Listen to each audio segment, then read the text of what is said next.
Bom, em tempos de coronavírus, hoje eu não vou falar de coronavírus não, porque eu tô cansado dessa merda. Toda hora a gente fala sobre isso, toda hora a gente ouve falar sobre isso e tá um saco e, bom, chega, né? E não, eu não quero falar sobre isso também no meu podcast, porque, enfim, não tem muito a ver com a noite. Mas hoje eu vou trazer um assunto aqui que tem muito a ver com a noite, porque, pra quem não sabe, nós estamos aí no período da quaresma. E o período da quaresma, apesar de ser uma época religiosa e tal, tem muito misticismo por trás. E hoje eu trouxe aqui um convidado especial que vai falar um pouquinho mais sobre esse misticismo e sobre alguns causos da vida real. Por favor, convidado, se apresente. Meu nome é Washington. Esse é o meu pai. Que histórias você vai trazer pra gente hoje aí? Cara, eu vou trazer uma história da minha infância, quando eu tinha mais ou menos 8 a 9 anos.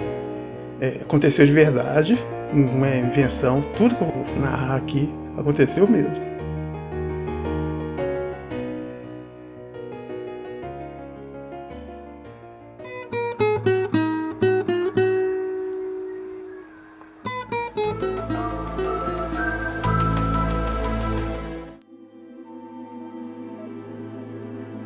E como é que você quer começar a contar as histórias então? Você tem uma ordem? Cara, eu vou contar uma. Por enquanto eu vou contar uma. Eu acho que é um pouquinho grande, então eu vou contar uma só. Se der, eu conto outras. Mas eu prefiro guardar pra mais episódios. Ok. Pra aparecer mais. Tá certo, então, por favor, fica à vontade. Então tá. O nome dessa história é O Dia que eu Descobri que Meu Tio Virava Lobisomem. É isso mesmo, ouvinte. É isso mesmo. Meu tio virava lobisomem. Bom saber que a gente tem um lobisomem na família. Nós temos um lobisomem na família, cara. Tudo começou quando, na casa da minha mãe, os meus tios, meus primos menores, se reuniam para contar histórias na quaresma. E eram histórias de terror. Eu lembro que eu ficava sentado ouvindo as histórias, e meus irmãos também, meus primos pequenos também ficavam lá ouvindo. E minha mãe falava com a gente: olha, gente, não dá pra vocês ficarem aqui, vocês não podem ficar ouvindo essas histórias, vocês vão fazer xixi na cama de noite. Todo mundo lá pra dentro.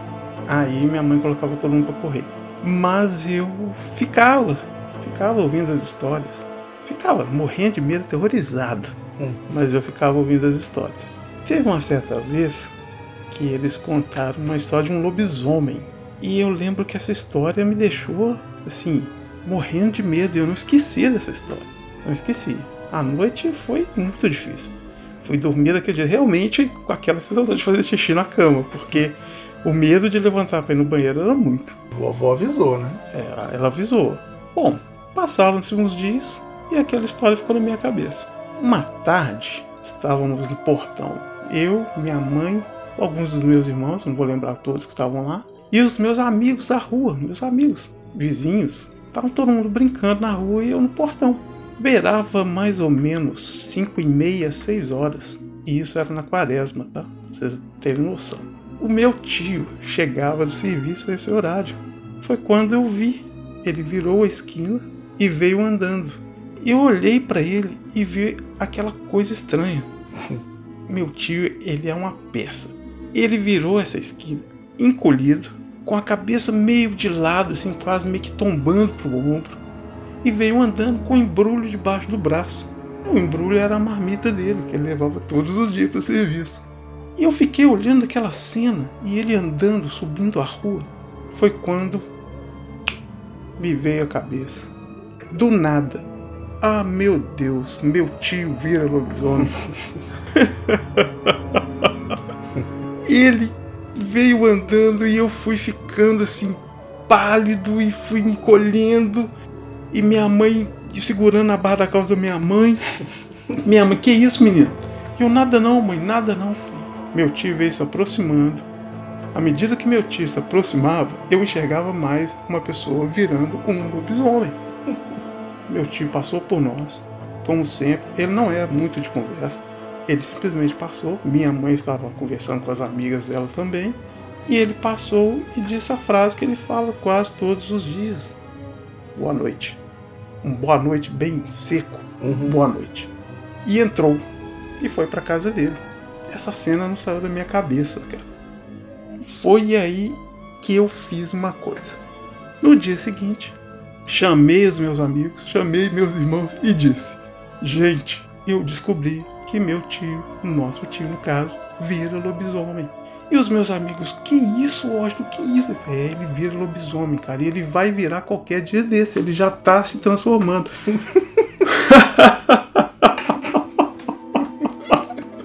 Essa sensação de urgência, né? Já tá transformando. Já tá transformando, cara.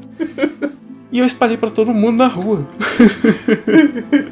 Então você imagina assim, todos nós temos praticamente a mesma idade. E eles ficaram como eu, apavorados, cara. Apavorados. Beleza, passou um tempo e essa história continuou, eu sempre afirmando. Muito bem. Deu uma sexta-feira e foi uma noite apavorante. Porque começou a chover e ventava muito. O vento era tanto que ele batia o portão da nossa casa. Na época o portão era grande, feito de latão, com umas madeiras segurando esse portão. E ele não fechava inteiramente, ele ficava uma greta. Ele não fechava, não encostava. E lógico que ventando, o portão batia. E batia muito. Nessa noite ventou muito, mas muito mesmo. Ventou tanto que a ponto de ouvir o barulho do vento na esquina, assim, aquele assovio que a gente faz. Cara, que noite. Foi quando eu logo pensei: pronto, meu tio virou lobisomem e tá batendo o portão pra poder sair. Perdeu a racionalidade, né? Tá lá batendo no portão. Batendo no portão, cara. Ele se transformou e tá batendo no portão pra sair. E eu não conseguia dormir de medo. E o portão batia, e o portão batia. E começou a chover. E eu passei a noite assim, suando frio. E só pensava na imagem do meu tio transformado, tentando sair pra rua. Passou a noite. No dia seguinte, e eu resolvi, nós fomos acordar para ir para aula, acordávamos todos 6 e pouco da manhã para poder ir para aula. Eu resolvi ir lá no terreiro e achar algum vestígio que meu tio tinha virado lobisomem. Tipo o quê? Tipo pegada? Qualquer coisa que tivesse um vestígio de um lobisomem. Eu não sei como é que é. Um lobisomem, cara. Bom, levantei, a primeira coisa que eu fiz, eu não fui escovar dente, eu não fiz nada, eu estava tão assim, afoito, que eu já levantei da cama e fui lá pra fora. Quando eu cheguei lá fora e procurando provas da existência do lobisomem, eu encontrei, cara. Eu encontrei. No chão, havia marcas de... O chão da minha casa, nessa época, era de terra, tá? Não era igual o chão das casas hoje em dia, que é cimento, né? Cimento, concreto. Concreto, né? Era terra. Eu vi no chão marcas, arranhados de unha, de garras. Arranhados, vários arranhados no terreiro. E eu comecei a gelar e pensei: pronto, ele virou mesmo, cara. Ele virou um lobisomem. Continuei procurando. CSI, né? CSI morrendo de medo. Foi quando eu vi a segunda prova. Definitiva essa. Essa foi a prova que marcou. Poça de sangue. Não. Ainda bem que não, cara. Não tinha comido ninguém. Talvez um gato, não, mas eu acho que não. Eu vi a cerca, porque entre a vizinhança não havia muros. Havia uma cerca de arame farpado, que era a divisa das casas. E na cerca havia pelos presos. Foi quando eu somei. O barulho no portão, que era ele tentando sair, não conseguia. O arranhado no chão, foi quando ele estava com muita raiva, na ânsia de tentar sair. E o pelo na cerca, que devia ser quando ele tentou passar para a casa do vizinho. Tentou pular pro lado, né? Exatamente, e ficou preso na cerca. Foi aí que eu cheguei à conclusão que ele realmente virava um lobisomem. E ele virou um lobisomem na sexta-feira. Foi sexta-feira da paixão? Não, cara, não foi sexta-feira da paixão, ainda bem. Mas foi numa sexta-feira. Essa sexta-feira que choveu muito. Menos mal. Eu acho que ele aproveitou que, como estava chovendo, ninguém ia estar no terreiro ou alguma coisa assim. Estaria todo mundo dentro de casa. Então ele aproveitou e virou dessa noite. Bom, conseguindo ver as provas, o que eu fiz? Chamei meus amigos e meus irmãos novamente e contei pra todo mundo e mostrei as provas, cara. Estavam lá. Só não via quem não queria, né? Quem não queria ver de bobo. Todo mundo acreditou e o medo foi geral. Meus irmãos morriam de medo. Meus irmãos, ai, o monstro. Eu, não, tá tudo bem, não vai entrar aqui dentro de casa, não. Coitado. Oh, meu Deus. Estávamos nós de novo, na tardezinha. Esse meu tio aponta novamente. Era o mesmo horário, pois era o horário que ele largava o serviço. E a gente sempre estava na rua esse horário. Lembro que foi um pânico geral. Meu tio apontou do mesmo jeitinho, veio subindo a rua. Foi quando alguém gritou: corre, gente, o lobisomem tá vindo. Correu todo mundo que tava brincando na rua pra dentro de casa, cara. E eu olhando pro meu tio. Detalhe, o meu tio, ele é uma peça. Além dele andar dessa maneira, com o ombro encolhido, eu acho que era de frio. Ele tem uma sobrancelha muito grande. Esse foi mais uma coisa que eu pensei, cara, ele já tá se transformando. Ele não apara as sobrancelhas, elas são enormes, tá? Elas são enormes. Então você imagina a fisionomia da pessoa. Ela tava transformando, cara. A sobrancelha é enorme e desgrenhada ainda por cima. Exatamente, desgrenhada, cara, é muito esquisito, muito. Essa tarde correu todo mundo. Meu tio veio subindo a rua, olhando aquilo, aquele monte de menino correndo. Dessa vez ele passou por nós e só falou assim: esses meninos estão aprontando. E entrou. Mais cabuloso ainda. Mais cabuloso ainda. Eu lembro que eu olhei pra ele assim e falei: ele continua em transformação. Eu vou contar pra vocês o que aconteceu realmente. Eu tinha um cachorro, cara. Nós tínhamos um cachorro. E eu não sei porquê esse cachorro, ele tinha essa mania. Eu acho, não sei, que era coçando as patas. É, cachorro tem isso, né? Meio que coçando a unha. Exatamente, né? Coçando a unha. E ele arranhou, como o chão estava molhado, ele marcou muito o chão. Deixa marcado mesmo. Ele dava alguns passos e arranhava o chão. O pelo que tava lá na cerca era o pelo dele, porque ele atravessava para casa do vizinho, porque não tinha uma barreira. Na passagem, ele esbarrava e o pelo grudava. Então eram vários pontinhos com os pelos. E ainda tava molhado, né? Ainda tava molhado. Deve ter ficado grudado mesmo. Grudou, os pelos grudaram.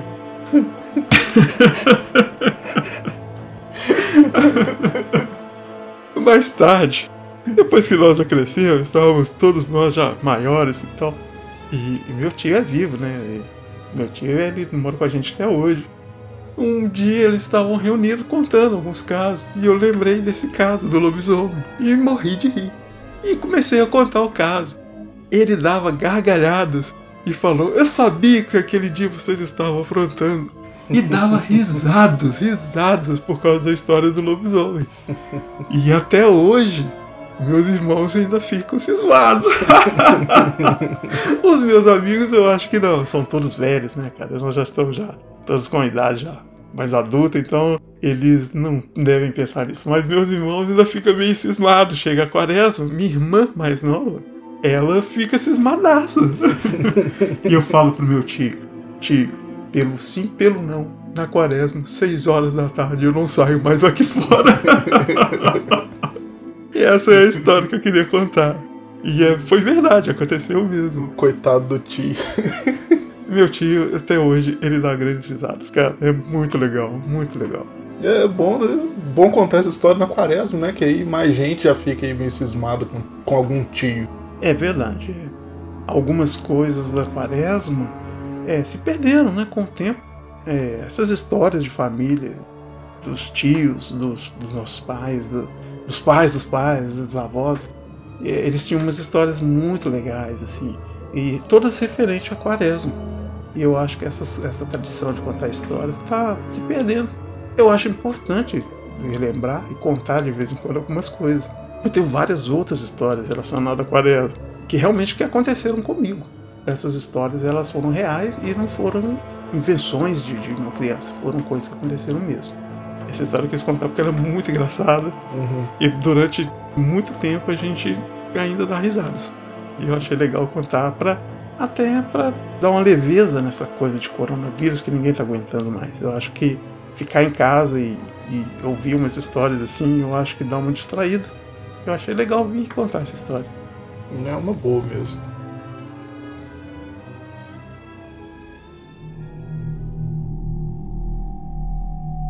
Então, você tem mais uma história curtinha? Eu sei que na época de Quaresma existe também Lenda da Mula Sem Cabeça, que aparece galopando pelas ruas, né? Você por acaso já encontrou com isso também ou foi só o lobisomem na família? Olha só, a Mula Sem Cabeça tem uma história legal também. E é aquela coisa da criança, né? Do menino e das histórias que a gente escuta. E de associar. Uma noite, tava em casa e eu lembro que nós fazíamos na rua, juntávamos todos nós e fazíamos uma fogueira. Assávamos uma batata doce e ficávamos ali contando as histórias. Histórias que eu já ouvi, né? Nos contos que eu falei com vocês em casa. E histórias mesmo, e filmes de terror que nós assistíamos muito nessa época. Então reuníamos nós e ficávamos ali, contando as histórias. Eu lembro que nas casas não tinha o costume de deixar luzes da varanda acesa. Minha mãe falava, e sempre a mãe é que dá os toques, minha mãe falava assim: Washington, passa pra dentro que eu vou apagar a luz. E a gente não dava ouvido. Às vezes minha mãe falava, a mãe do meu amigo avisava: olha, passa pra dentro, eu vou apagar a luz, não vai ficar acesa não. E a gente não dava ouvido. Tava muito bom a prosa, a história ali em volta da fogueirinha na rua, era muito legal. Minha mãe nessa noite deu um aviso. E eu falei: pode apagar, eu entro assim mesmo. E ela falou: vou deixar a porta cerrada e vou apagar a luz. Pronto, beleza, apagou a luz e foram embora. Eles dormiam muito cedo. E aí eu fiquei na rua com meus amigos, contando as histórias, aquela coisa toda. Bom, deu um certo horário, a gente tinha que entrar, né? Era aí que era o cagaço. Era entrar, cara. Cada um com mais medo do que o outro pra poder entrar nas casas. E a maioria das luzes todas apagadas.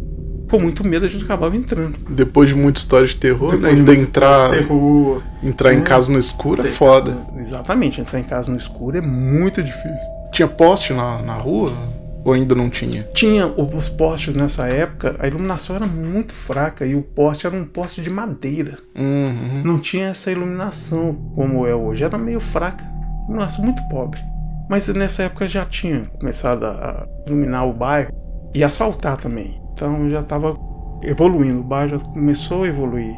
Mas mesmo se era muito precário, a luz era uma luz amarela, muito assim, muito fraca. Mas não iluminava o terreiro da gente. Então não adiantava, ela só iluminava ali a parte que a luz estava acesa ali, aquele pedaço. Ficava muito escuro.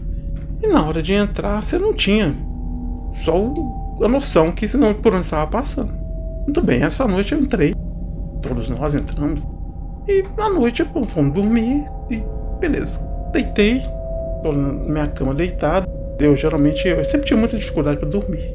Então eu deitava e ficava acordado, olhando para cima, esperando o sono chegar. Foi quando eu escutei na rua cascos, cara. Pronto. Cascos. Toque, toque, toque, toque, toque, toque. E aquele inchar de cavalo. Bem alto. E eu falei: pronto, cara. Mula sem cabeça. E encolhi na cama e ficava ouvindo aquele barulho. E essa porcaria dessa mula sem cabeça parou. Eu tenho quase certeza que parou no portão da minha casa. É claro, né? E se eu ouvi, os outros meus amigos também ouviram. Porque a hora que nós entramos e a hora que a mula sem cabeça apareceu, foi quase que a hora que nós entramos. E foi uma noite também, assim, cheia de pensamentos, cara. Mula sem cabeça. E ela tá na rua. E, cara, se a gente estivesse lá até agora, a gente tava ferrado. De pegar a gente, né? Ia pegar a gente. E eu escutava a respiração forte da mula sem cabeça. Bom, passada a noite, no dia seguinte, encontrei com meus amigos e comentei com eles: cara, vocês ouviram a mula sem cabeça à noite? Cara, eu vi e tal, e não sei o que. Falei: então não tava sonhando não, cara, eu ouvi também. Falei: Alguém teve coragem de ir lá ver se era realmente... Ninguém teve coragem. É claro que não. Ninguém teve coragem. Essa noite ficou conhecida como a noite da mula sem cabeça, cara. Onde todos nós ouvimos a mula sem cabeça. Nós não vimos, todos os bundões. Ninguém teve coragem de levantar pra ir lá olhar. E ficamos só na imaginação. Dessa vez não teve CSI, não? Você não foi lá procurar? Não, cara, dessa vez eu não fui. Eu não fui procurar nenhum vestígio de mula sem cabeça. Mas o que aconteceu de verdade? Perto da minha casa tem uma mata. Ou tinha, essa mata já acabou. E dentro dessa mata tinha uma fazenda. À noite os cavalos, eles fugiam da fazenda. E saíam andando pelo bairro. Uma dessas noites, um desses cavalos veio pra nossa rua. E as pessoas aqui, elas tinham a mania de colocar lixo à noite na rua. Tá, pro outro dia, né? Pro outro dia. Resumindo, o cavalo sentiu o cheiro do lixo. Provavelmente tinha comida ali. Ele parava em frente às casas e rasgava os sacos de lixo, espalhava o lixo na rua e comia o que tinha que comer, e depois ele ia embora. Mais de uma vez a gente já viu esses cavalos de dia. Era mais de um, às vezes, na nossa rua andando, solto. Eles eram tranquilos, eram domesticados. Mas eles apareciam de vez em quando. Então o que deve ter acontecido foi isso. A noite apareceu e aí a gente assimilou a mula sem cabeça devido às histórias de terror contadas na fogueira, cara. E só falta essa época tá na quaresma também, né? Tava contando logo na quaresma, aparece a merda da mula. Logo na quaresma aí apareceu uma mula sem cabeça. Então eu tenho uma história de lobisomem e uma história de mula sem cabeça. Pô, muito bom, bicho. Muito legal, né? Excelente época, realmente. Muito boa.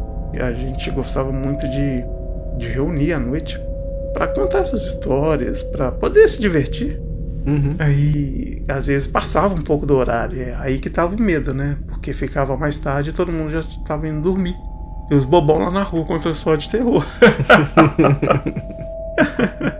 Boa época. Isso que eu ia falar. Deve ter sido uma boa época mesmo.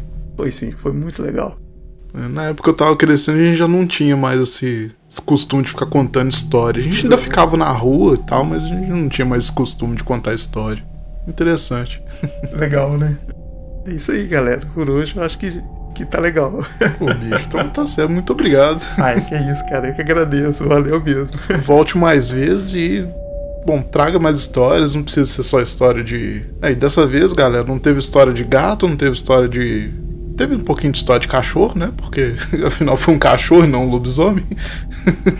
Mas dessa vez não teve nenhum gatinho de Salvador, não teve nenhum gato sacana.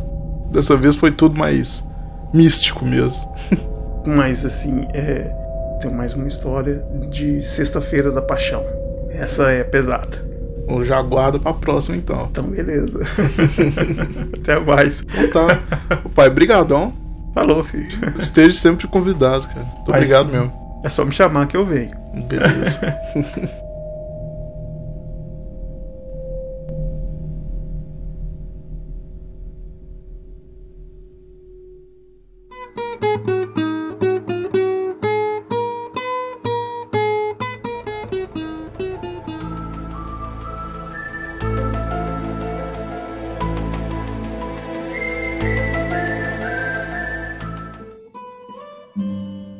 Bom, então esse foi o episódio de hoje.